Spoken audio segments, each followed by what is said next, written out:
Hola, quiero compartirles este video que nació de los comentarios realizados en el video anterior dedicado a la batalla de Waterloo. Si el mariscal Grouchy traicionó o no a Napoleón. Así que comencemos.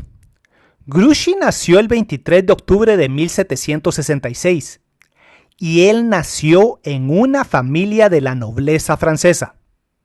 13 años más tarde, en 1779, Grouchy ingresó a las Fuerzas Armadas de Francia, al arma de la artillería. Pero 3 años más tarde, en 1782, pasó a la caballería y a los 20 años, en 1786, entró al prestigioso cuerpo de caballería del Garde du Corps. Grouchy había iniciado una carrera dentro de las Fuerzas Armadas de la monarquía, pero en 1789 comenzó la Revolución Francesa. Y hagamos una pausa en la historia de Grouchy. Y antes de realizar el siguiente comentario, es necesario aclarar que yo no soy un historiador político, pero de lo poco que he leído sobre el tema, la inestabilidad política que llevaría a la Revolución Francesa fue iniciada por miembros de la clase alta-baja francesa, entre ellos numerosos nobles, quienes estaban profundamente decepcionados por la crisis financiera que había traído consigo la mala administración de la corona. Por lo tanto, la clase alta-baja francesa había perdido la confianza en la monarquía y buscó que se realizaran reformas en la forma de gobierno. Y con el tiempo, la inestabilidad política iniciada por ellos desembocó en la Revolución Francesa. Y durante la Revolución, numerosos nobles franceses de alto perfil murieron y otros huyeron del país. Pero, aunque en junio de 1790 en Francia se abolió a la nobleza, nunca fue ilegal haber sido un noble, y la mayoría de los nobles franceses permanecieron en su país. Y en el caso específico de Grouchy, este incluso tomó las armas para pelear por el cambio. Porque 3 años después de iniciada la Revolución Francesa, los estados europeos se lanzaron contra Francia. Y al comienzo de la guerra de la Primera Coalición, Grouchy ingresó a las Fuerzas Armadas francesas como coronel de caballería. Y se distinguió en combate. Y fue ascendido a general de división. Y en 1799, mientras cubría la retirada del ejército francés, tras la derrota sufrida en la batalla de Novi, Grouchy fue herido y cayó prisionero.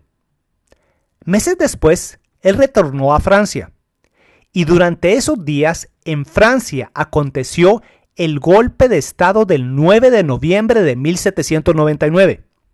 Golpe de estado que retiró del poder al directorio, reemplazándolo por Napoleón Bonaparte, quien pasó a ser el primer cónsul de Francia. Grouchy protestó contra ese cambio, pero cuando Napoleón le solicitó que entrara al ejército, él aceptó. Y por los siguientes 12 años Grouchy se distinguió en combate y se halló presente en la desastrosa campaña en Rusia como comandante de un cuerpo de caballería. Y durante la terrible retirada de Moscú, Napoleón le nombró comandante del escuadrón de escolta, escuadrón que tenía a los últimos caballos del ejército. Y este escuadrón estaba integrado exclusivamente por oficiales de alto rango de primera categoría. Así, para 1813, debido a las grandes pérdidas sufridas en la caballería, Napoleón colocó a Grouchy al frente de un cuerpo de ejército. Y Grouchy participó en la campaña de 1814 defendiendo a Francia y fue herido en la batalla de Craonne. Pero para este momento ya todo estaba perdido. Los nutridos ejércitos aliados de la Sexta Coalición ya estaban convergiendo contra Francia. Y Napoleón abdicó el 4 de abril de 1814. Entonces, la dinastía Borbona retornó al poder en Francia. Y lo interesante es que durante el retorno de la monarquía, a Grouchy le quitaron su puesto de coronel general de la caballería y él se retiró. Pero Napoleón retornó de su exilio y Grouchy volvió a su servicio. Y tras la batalla de Ligny, Napoleón le entregó el mando de 30.000 hombres con órdenes de perseguir al ejército prusiano, que en ese momento estaba en retirada. Pero tras la batalla de Ligny, el avance inicial de Grouchy fue muy lento, y el 17 de junio Napoleón le ordenó marchar directamente hacia Wavre para atacar a los prusianos. Así, para el mediodía del 18 de junio de 1815, hallamos a Grouchy avanzando hacia aquel pueblo, como lo dictaban sus órdenes. Y precisamente en ese momento él escuchó el distante tronar de la artillería. La batalla de Waterloo había comenzado, pero Grouchy decidió apegarse a sus órdenes y avanzó hacia el norte, y se lanzó a pelear la batalla de Wavre. Y durante todo ese tiempo aconteció la batalla de Waterloo. Y no fue hasta las 7 de la noche de ese mismo día que un mensajero finalmente arribó y le entregó a Grouchy órdenes de Napoleón de avanzar hacia el oeste para apoyarle. Pero para ese momento ya era muy tarde, y al día siguiente, cuando recibió la noticia de la derrota de Napoleón en Waterloo, Grouchy retrocedió hacia Francia con su tropa, y lo hizo en buen orden, y en el camino recogió a los restos del ejército de Napoleón, y con esa tropa arribó a París. Pero la guerra ya estaba perdida. Por segunda vez Napoleón abdicó. Esta vez fue exiliado a la isla de Santa Elena, y nunca más retornó a Francia. Grouchy también partió hacia el exilio, y por los siguientes 6 años vivió en los Estados Unidos, hasta que recibió una amnistía en 1821. Cuando retornó a Francia, él volvió a recibir su rango de general, pero por muchos años fue objeto de aversión por parte de la corte francesa, por haber seguido a la revolución y a Napoleón. Y por otra parte, sus compañeros de la Grande Armée creían que Grouchy había sido un traidor. Y hasta su muerte, en 1847, Grouchy se defendió contra esa acusación. Lo que hemos de reconocer de Grouchy es que él era un buen oficial capaz de seguir órdenes. Pero también hemos de reconocer que carecía de la habilidad necesaria para tener un mando independiente. Y el mismo Grouchy nos revela su carácter con estas palabras.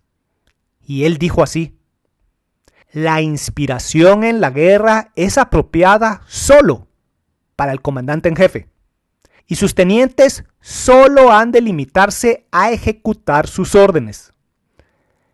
Y en este momento debe ser claro, las órdenes del comandante en jefe han de ser seguidas para que un ejército tenga un buen grado de coordinación.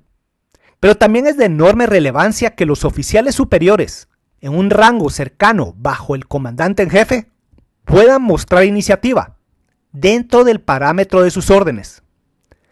Creo que en Waterloo el problema es que Napoleón no le dio a Grouchy órdenes suficientemente amplias. Marchar hacia Wavre para colocar presión sobre los prusianos era muy importante. Pero la verdadera misión de Grouchy era proteger al flanco derecho de Napoleón. Y las órdenes de Napoleón deberían de haber incluido a ese punto fundamental. En la mañana del 18 de junio, Grouchy debería de haberse hallado en algún lugar entre Wavre, que era el punto de reunión del ejército prusiano, y el flanco derecho de Napoleón. O de no hallarse allí, Grouchy debería de marchar hacia el flanco derecho del ejército principal tan pronto como se enterara de cualquier amenaza contra el ejército.